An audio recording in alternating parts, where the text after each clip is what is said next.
نحمده ونصلي ونسلم على رسوله الكريم أما بعد فأعوذ بالله من الشيطان الرجيم بسم الله الرحمن الرحیم۔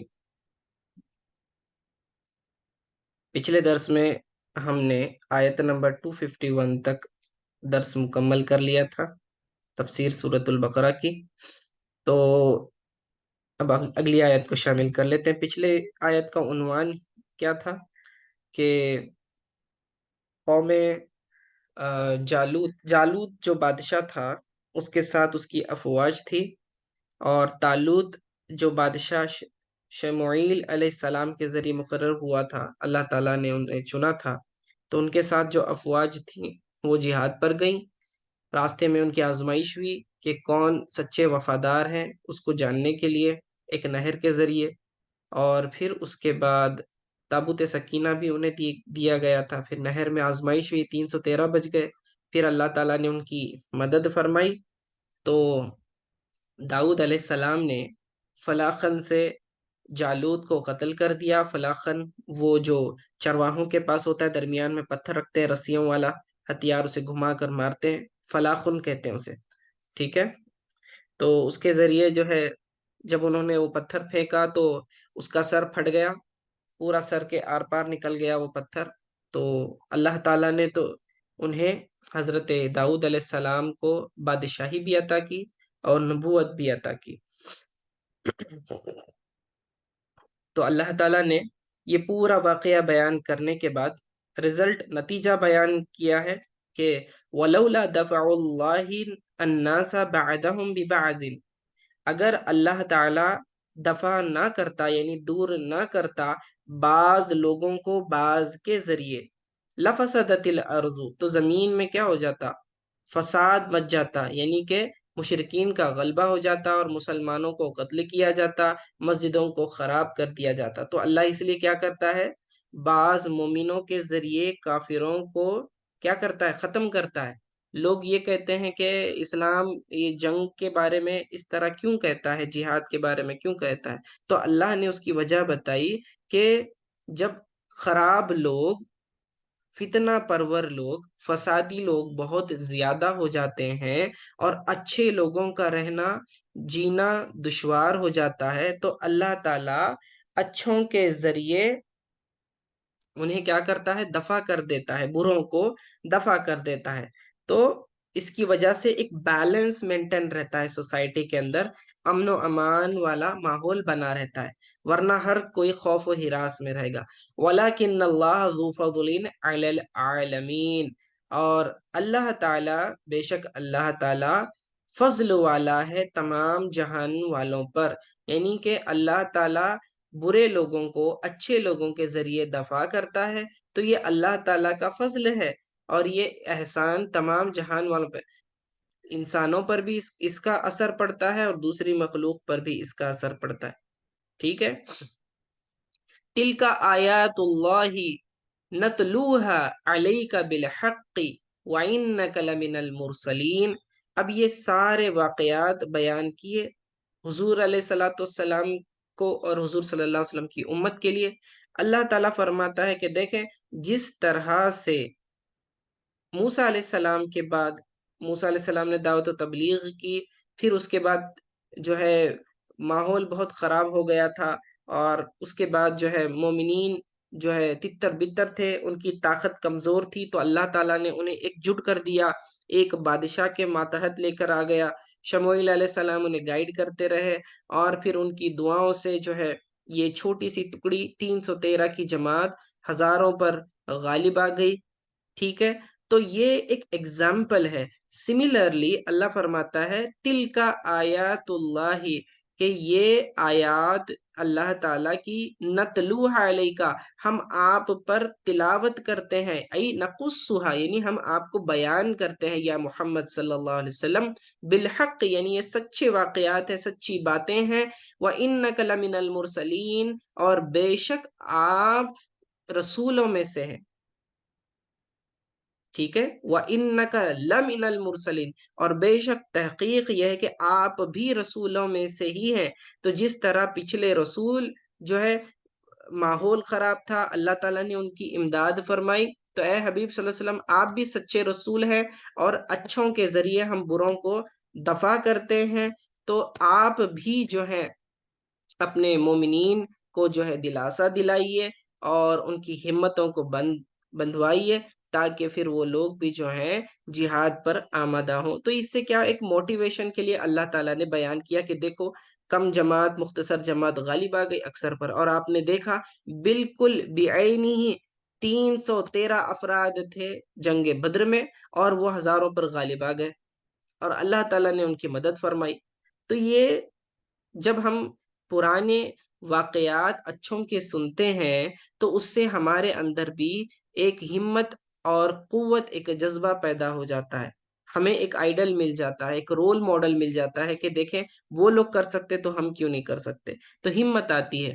تو اللہ تعالیٰ اس لیے نصیحت اور عبرت کے لیے اس طرح کے واقعات بیان کرتا ہے قرآن میں، ٹھیک ہے۔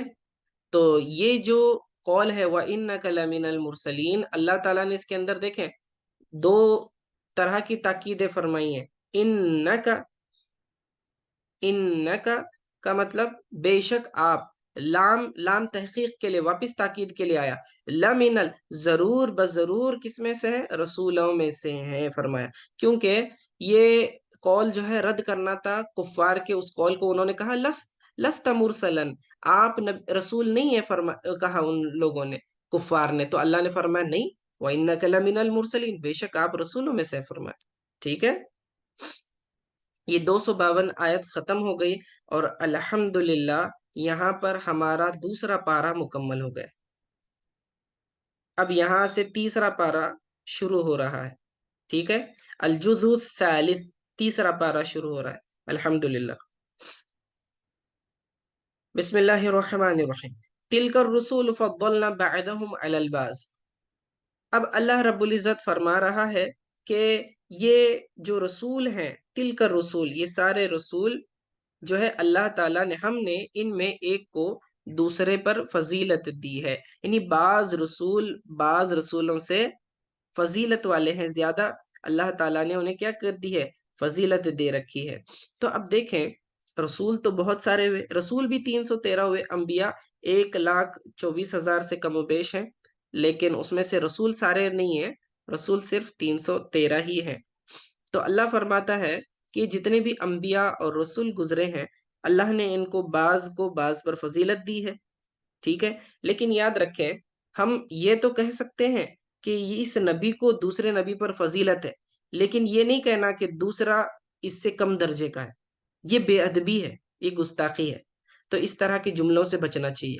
مثال میں آپ کو موٹی سی دیتا ہوں، اگر میں کہتا ہوں زید بکر سے زیادہ عقل مند ہے، اب اس جملے سے کیا ثابت ہوا، زید کی تعریف ہو رہی ہے کہ زید کی عقل مندی زیادہ ہے، اور اس کا ریزلٹنٹ نتیجہ کیا ہوگا، آبویسلی بکر کی عقل زید سے کم ہے، ٹھیک ہے، یہ تو انڈرسٹوڈ ہے، لیکن آپ جو ہے انبیاء کے معاملے میں اس طرح نہیں بول سکتے۔ جب کہا جائے گا ایک نبی دوسرے نبی سے افضل ہے تو آپ یہ تو کہہ سکتے ہیں کہ فلاں نبی سے افضل ہے، لیکن یہ نہیں بول سکتے فلاں نبی سے کم درجے کا ہے، تو یہ ان کی گستاخی ہے، بے ادبی ہے، اس میں احتیاط کی ضرورت ہے۔ تو اللہ نے دیکھے کتنا پیارا صیغہ استعمال کیا، تلک الرسول فضلنا بعضهم علی بعض، یہ جو رسول ہیں بعض کو ہم نے ایک کو دوسرے پر فضیلت دی ہے، یعنی ایسے خصوصی مناقب کے ساتھ جو کسی دوسرے میں نہیں ہے، ٹھیک ہے۔ اب اس میں سے اللہ نے چند ایگزامپلز دی، یعنی جو تخصیص اللہ نے کی، یعنی جو جس قسم کی فضیلتیں بخشی، وہ فضیلتیں کیا ہیں، تو فرمایا دیکھیں ایک تو فضیلت منہم من کلم اللہ، ان میں سے بعض تو وہ ہیں جن کے ساتھ اللہ تعالیٰ نے بلا واسطہ کلام کیا، ٹھیک ہے، جیسے کہ موسیٰ علیہ السلام، وَرَفَعَ بَعْدَهُمْ، اور وَرَفَعَ بَعْدَهُمْ درجات، اور بعض وہ جن کے اللہ تعالیٰ نے درجات کو بلند فرمایا، یعنی کہ محمد صلی اللہ علیہ وسلم، اے حبیب صلی اللہ علیہ وسلم، ہم نے آپ کو کیا کر دیا ہے، باقی تمام انبیاء پر فضیلت بخشی ہے، ٹھیک ہے، ہر اعتبار سے نبی علیہ السلام تمام انبیاء سے افضل ہیں۔ اور دوسرے انبیاء پر عموم دعوت اور ختم نبوت کے ساتھ، اور ان کی امت کو تمام امتوں پر فضیلت دے کر اور کثیر معجزات و بے شمار خصائص سے نواز کر اللہ تعالیٰ نے کیا کیا ہے؟ حضور علیہ الصلوۃ والسلام کو فضیلت بخشی ہے۔ تمام انبیاء جتنے بھی آتے تھے ان کا جو ایک سکوپ ہوا کرتا تھا کہ اسی علاقے کے لیے وہ نبی بھیجے جاتے تھے، اس قوم کے لیے بھیجے جاتے تھے، لیکن نبی علیہ الصلوۃ والسلام کسی مخصوص قوم کے لیے نہیں بلکہ پوری کائنات کے لیے نبی بنا کر بھیجے۔ اسی طرح ہر نبی جب بھی آیا تو اس کی نبوت کا ایک اسپیسیفک پیریڈ اور ٹائم تھا، اس کے بعد جو ہے دوسرا نبی آ جاتا تو نئے احکام لاتا۔ حضور علیہ الصلوۃ والسلام کی شریعت کوئی منسوخ ہونے والی نہیں ہے، قیامت تک اسی پر عمل ہوگا، ٹھیک ہے؟ اور حضور صلی اللہ علیہ وسلم خاتم النبیین ہے، آخری نبی ہے، ان کے بعد کوئی نبی آ ہی نہیں سکتا، ٹھیک ہے؟ کوئی پیدا نہیں ہوگا، کوئی نبی، نیا نبی نہیں آ سکتا۔ تو اللہ تعالیٰ نے ایک تو حضرت موسیٰ علیہ السلام کے بارے میں فرمایا کہ منہم من کلم اللہ، ان میں سے بعض وہ ہیں جن کے ساتھ اللہ تعالیٰ نے کیا کیا؟ بات چیت کیا۔ اب بات چیت تو ہر نبی کرتا ہے اللہ کے ساتھ، تخصیص کیا ہے؟ انہوں نے بلا واسطہ کلام کیا ہے۔ موسیٰ علیہ السلام کوہ طور پر بغیر کسی فرشتے کے واسطے کے ڈائریکٹلی اللہ سے بات کرتے تھے، تو یہ ان کی تخصیص ہو گئی، ٹھیک ہے؟ اور ورفع بعضهم درجات، اور بعض کے اللہ نے درجات بلند کیے، تو یہ حضور صلی اللہ علیہ وسلم کی ذات ہے۔ وآتینا عیسی ابن مریم البینات، اور ہم نے عیسیٰ ابن مریم کو، عیسیٰ علیہ السلام جو مریم کے بیٹے ہیں، یہ اللہ تعالیٰ کا انداز بیان ہے قرآن میں، جہاں کہیں بھی عیسیٰ علیہ السلام کا ذکر آئے گا نا تو عیسیٰ ابن مریم آئے گا، باقی کسی بھی نبی کے ساتھ یہ اس طرح نہیں آئے گا کہ محمد ابن عبداللہ، اس طرح نہیں آئے گا۔ موسیٰ علیہ السلام کے والد کا نام نہیں آئے گا، ٹھیک ہے؟ کسی اور کے والد کا نام اس طرح نہیں آئے گا، ٹھیک ہے؟ لیکن صرف عیسیٰ علیہ السلام کے نام کے ساتھ عیسیٰ ابن مریم آتا ہے۔ کیوں؟ کیونکہ عیسیٰ علیہ السلام اللہ تعالیٰ کے نبی ہیں، اللہ تعالیٰ کے بیٹے نہیں ہیں، اور وہ بیٹے ہیں بی بی مریم علیہ السلام کی۔ عموماً جو نسبت کی جاتی ہے نا ابن کی، وہ باپ کی طرف کی جاتی ہے، لیکن چونکہ عیسیٰ علیہ السلام کے کوئی والد نہیں ہے، اللہ تعالیٰ کے وہ حکم سے پیدا ہوئے، بغیر باپ کے پیدا ہوئے، اسی لیے صرف ان کی والدہ کا نام ہے تو وہ والدہ کی طرف ان کی نسبت کی جاتی ہے، سمجھے؟ مثال کے طور پر اگر حضور صلی اللہ علیہ وسلم کے بارے میں کہنا تو ہم کہیں گے محمد بن عبداللہ کہیں گے، محمد ابن عبداللہ کہیں گے، والد کی طرف نسبت کریں گے۔ لیکن جب عیسیٰ علیہ السلام کا نام لیں گے تو عیسیٰ ابن مریم کہیں گے، ماں کی طرف نسبت، ٹھیک ہے؟ تو پورے قرآن میں عیسیٰ علیہ السلام کا نام اسی طرح آئے گا، عیسیٰ ابن مریم، اوکے؟ وَآتَيْنَا، اور ہم نے عطا کیا، دیا عیسیٰ ابن مریم کو البینات، بینات سے مراد معجزات ہے، جیسے کہ مردوں کو زندہ کرنا اور بیماروں کو اچھا کرنا، اور جو ہے برس کی جو بیماری ہوتی ہے،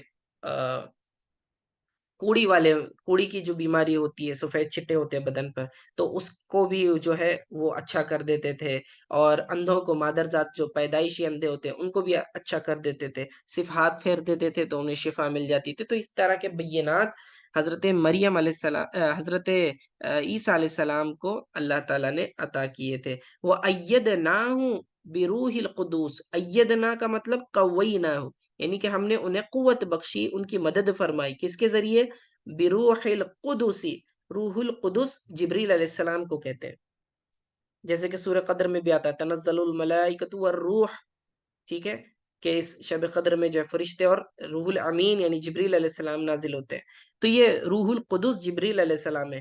تو یسیر معه حیث سار، یہ جبریل علیہ السلام جو ہے عیسیٰ علیہ السلام کے ساتھ جہاں بھی عیسیٰ علیہ السلام جاتے وہاں وہ ان کے ساتھ ہی رہتے تھے، تو یہ ان کی تخصیص ہے، خصوصیت ہے۔ جبریل علیہ السلام ہمیشہ عیسیٰ علیہ السلام کے ساتھ ساتھ رہتے تھے، جہاں عیسیٰ علیہ السلام جاتے وہاں یہ جبریل علیہ السلام بھی جایا کرتے تھے، ٹھیک ہے نا؟ سارا یسیرو کا معنی ہوتا ہے چلنا، جانا، ٹھیک ہے؟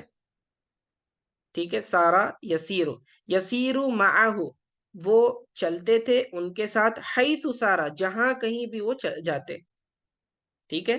وَلَوْ شَاءَ اللَّهُ، اور اگر اللہ تعالی چاہتا، هَدَى النَّاسَ جَمِيعًا، یعنی کہ تمام لوگوں کو ہدایت دے دیتا، تو پھر کیا ہوتا؟ مقتتل الذین من بعدہم، تو کوئی بھی قتل نہیں کرتا اس کے بعد، یعنی کہ بعد الرسولی، ای جو انبیاء آنے کے بعد جو ہے پھر وہ قتل نہیں کرتے، یعنی آپس میں نہیں لڑتے۔ مقتتل کا مطلب، قتل کا مطلب یہاں پر لڑنا ہے، یعنی رسولوں کے بعد یعنی ان کی امتیں آپس میں نہ لڑتی۔ جب کبھی ایک نبی گزر جاتا تو وہ آپس میں اختلاف کرتے اور لڑنے لگ جاتے، نہیں یہ چیز صحیح ہے، یہ چیز غلط ہے، یہ چیز جائز، یہ چیز ناجائز، تو اس طرح کے اختلافات نہیں ہوتے۔ اگر اللہ چاہتا تو سب کو ایک طرح کی ہدایت دے دیتا۔ من بعد ما جاءتهم البینات، بعد اس کے کہ اللہ تعالیٰ کے بینات، دلائل، معجزات وہ ظاہر ہو چکے تھے۔ لاختلافہم وتضلیل بعضهم بعضا، تو اللہ تعالیٰ نے ایسا کیوں کیا؟ بعض لوگ اختلاف کرتے ہیں، ٹھیک ہے، تو اس لیے کہ اللہ تعالیٰ ظاہر کر دے کہ ان میں سے ذلیل کون ہے اور عزت والا کون ہے۔ جو لڑے گا وہ ذلیل ہوگا، اللہ تعالیٰ کے حکم کو نہیں مانے گا، حجت بازی کرے گا، تو پھر اللہ تعالیٰ اس کو ذلیل کرے گا۔ وَلَكِنِ اخْتَلَفُوا فَمِنْهُمْ مَنْ آمَنَ وَمِنْهُمْ مَنْ كَفَرَ، اب اس میں اللہ فرماتا ہے کہ لیکن وہ مختلف ہو گئے، وَلَكِنِ اخْتَلَفُوا، لیکن انہوں نے کیا کر دیا؟ اختلاف کر دیا اللہ تعالیٰ کی مشیت کی وجہ سے۔ تو ان میں سے کوئی ایمان پر رہا، یعنی اپنے ایمان پر ثابت قدم رہا، اور کوئی کافر ہو گیا، جیسا کہ نصارہ حضرت سیدنا مسیح علیہ السلام کے بعد ان کو اللہ کا بیٹا کہنے لگ گئے، ٹھیک ہے۔ اور آگے فرماتے ہیں وَلَوْ شَاءَ اللَّهُ مَا اقْتَتَلُوا، اب یہ تاکید کے طور پر دوبارہ فرمایا، اور اگر اللہ چاہتا تو یہ آپس میں اختلاف نہ کرتے، وَلَكِنَّ اللَّهَ يَفْعَلُ مَا يُرِيدُ، لیکن اللہ تعالیٰ جو چاہتا ہے کرتا ہے، یفعل کرتا ہے، ما یرید جو بھی وہ ارادہ کرے، ٹھیک ہے۔ تو اللہ تعالیٰ کی مرضی، اللہ جو چاہے کرے، جیسا چاہے کرے، اس کو کوئی روکنے والا نہیں ہے، ٹھیک ہے۔ اب آگے سے یہاں سے نیا مضمون شروع ہو رہا ہے، انشاءاللہ اس کو اگلے درس میں شامل کر لیتے ہیں۔ آج کے لیے اتنا کافی، وصلی اللہ تعالی علی خیر خلقی محمد و آلہ وصحبہ اجمعین برحمتک یا ارحم الراحمین۔